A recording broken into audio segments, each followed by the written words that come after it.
She only wanted to admire the dress, nothing more. A brief moment in front of a store window, her reflection shimmering beside the satin she could never afford.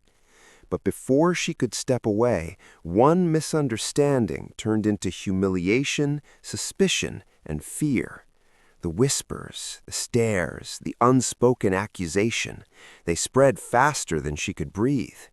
And on that cold December night, when she thought Christmas meant kindness, she learned how fragile innocence can be when skin color decides the story. What happened next forced an entire town to confront what it had tried to ignore. For most of her life, Maya believed kindness could soften even the hardest edges of the world. She worked long hours at a downtown cafe, saving every spare dollar, dreaming of becoming a fashion designer someday. Her days were simple: coffee steam rising with the sunrise, laughter shared with regulars, and quiet bus rides home where she sketched dresses on scrap paper. That December, the city glowed with Christmas lights strung across streets that never seemed to notice her. Still, Maya found beauty in small things: the swirl of snow, the glimmer of store windows she couldn't afford to enter. She often paused outside one boutique in particular, captivated by a red dress displayed under crystal lights. To her, it wasn't just fabric, it was a symbol of possibility, of belonging in a world that rarely saw her. But in a place where skin color too often determined stories before they began, admiration could be mistaken for intrusion. Maya didn't know that one quiet evening, her longing gaze through that glass would shatter something much larger than a dream. The night it happened, the air had that brittle winter hush, the kind where every sound feels magnified. Maya had just finished her shift and decided to take the long route home, drawn once more to the boutique window. The red dress glimmered beneath soft white lights, like a secret meant only for her. She stood there for a moment, smiling at the thought that maybe one day she'd create something just as beautiful. Inside, the store clerk watched her. At first, it was a passing glance, then another, a frown, whispered words into a phone. Maya didn't notice. She was too busy imagining herself as a designer, not realizing she'd already been silently cast in an altogether different role. Moments later, headlights flashed against the glass. A security guard stepped onto the sidewalk, coat collar pulled high. His expression was cautious at first, then sharp. He asked what she was doing there. She explained she was just looking, but his tone hardened, each word trimmed of patience. To him, her pause at a window looked like danger. To her, his voice slid from question to accusation. The crowd began to form, as crowds do, half curiosity, half judgment. Someone murmured that she was just standing there too long. Phones rose. The cold bit deeper, but the stares burned hotter. Maya's heart pounded as though her body knew what her mind didn't want to believe, that her innocence no longer mattered, that no matter how softly she spoke, how carefully she explained, this moment had already decided what she was. Police arrived faster than she expected. Blue lights spilled over the snow, turning it the color of alarm. They asked her to show identification. One officer's hand hovered near his taser, not drawn, but close enough for her to notice. Her voice trembled when she handed over her ID. "I work at the cafe," she said, "2 blocks away." But the doubt didn't fade. It never does that easily. The store clerk stepped outside, still insisting something felt off. Someone in the crowd murmured, "I saw her there yesterday, too," as if repetition meant guilt. Maya's skin felt too small for her body. Every breath scraped her throat raw.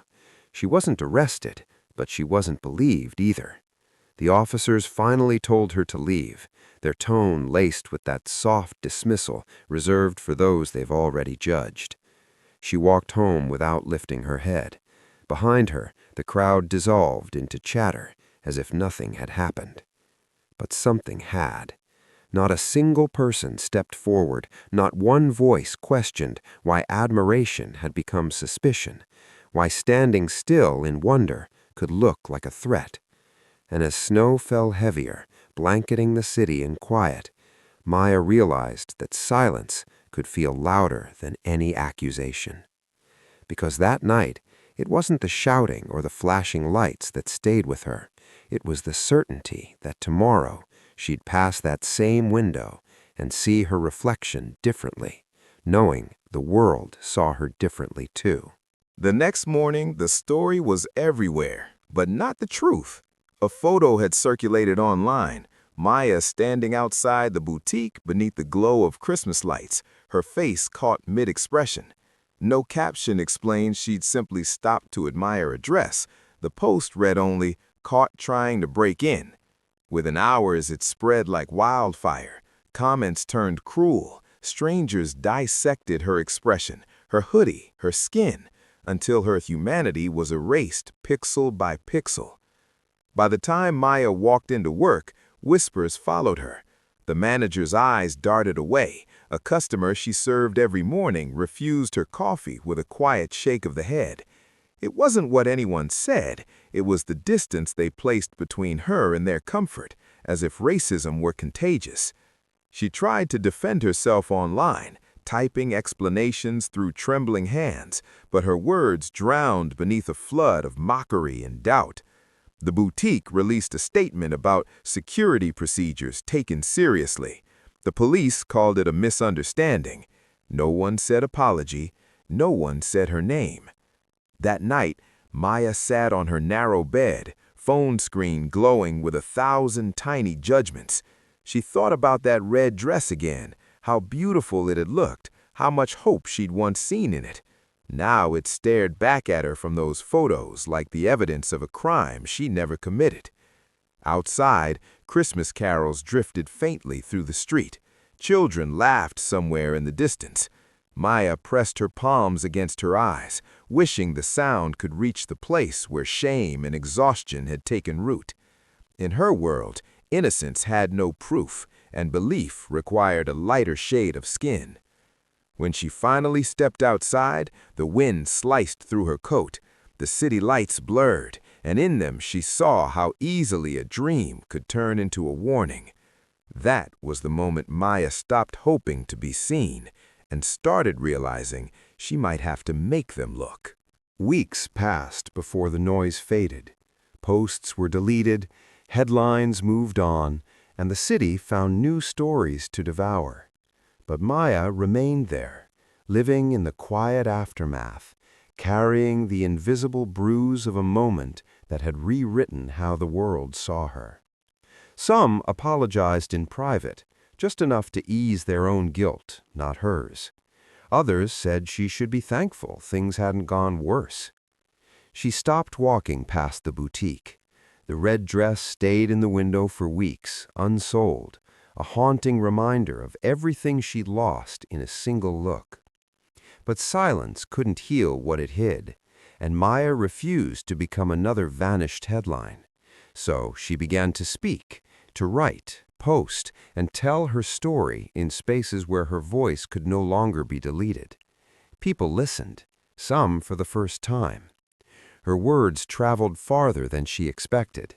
They sparked uncomfortable questions in classrooms, on buses, even in store aisles where too many still clutched their bags a little tighter around people who looked like her.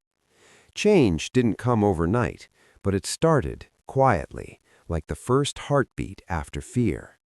What happened to Maya wasn't rare. That's what makes it terrifying. Hundreds of moments like hers blurred together every day. An extra glance, a wrong assumption, a silent bias dressed up as caution. Each one chips away at someone's dignity until we call injustice normal. Maya learned that you can forgive, but you can't unlearn the truth.